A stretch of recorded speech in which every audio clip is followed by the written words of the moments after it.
Buyuk olim Abu Ali ibn Sinoning Tibb qonunlari asari jahon tibbiyoti tarixida eng nufuzli manbalardan biri hisoblanadi. 11-asrda yozilgan bu 5 tomlik qo'llanma inson tanasining tuzilishi, kasalliklar belgisi, ularning kelib chiqish sabablari va davolash usullarini ilmiy asosda bayon qiladi. Asar asrlar davomida Yevropaning yetakchi oliy ta'lim maskanlarida asosiy darslik vazifasini o'tagan va zamonaviy tibbiyot shakllanishiga katta ta'sir ko'rsatgan. Tibb qonunlari yuksak ilmiy va tarixiy ahamiyatga ega meros sifatida qadrlanadi. Tibb qonunlari asari yozilganining 1000 yilligi munosabati bilan Buxoro shahrida Abu Ali ibn Sino buyuk meros va sivilizatsiya mavzusida xalqaro konferensiya tashkil etildi. Tafsilotlar muxbirimiz Nafisa Xolmumina lavhasida. Anjuman Isroil, Germaniya, Rossiya, Hindiston, Eron, Bangladesh, Ozarbayjon, Tojikiston, Qirg'iziston kabi 20 dan ortiq davlatlardan tashrif buyurgan yetuk olimlar, tibbiyot fanlari doktorlari va xalqaro ekspertlarni bir maydonga jamladi.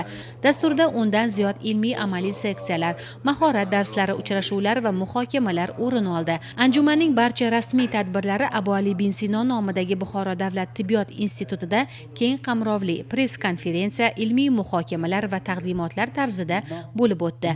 Unda xorijiy mehmonlar allomaning jahon tibbiyotiga qo'shgan hissasi, uning asarlarining xalqaro o'rganilishi haqida batafsil ma'lumotlar berishdi.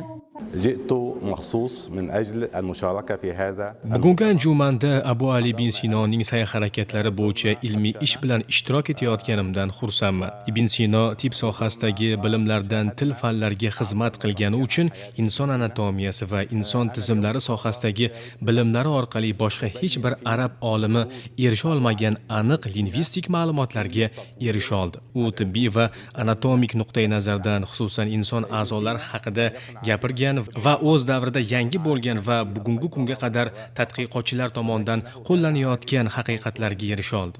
Mazkur tadbir yoshlar, olimlar va mutaxassislar o'rtasidagi ilmiy hamkorlikni mustahkamlashga, ilm-fan taraqqiyotiga, tibbiyot va ta'lim sohasining rivojiga munosib hissa bo'lib xizmat qilishi shubhasiz.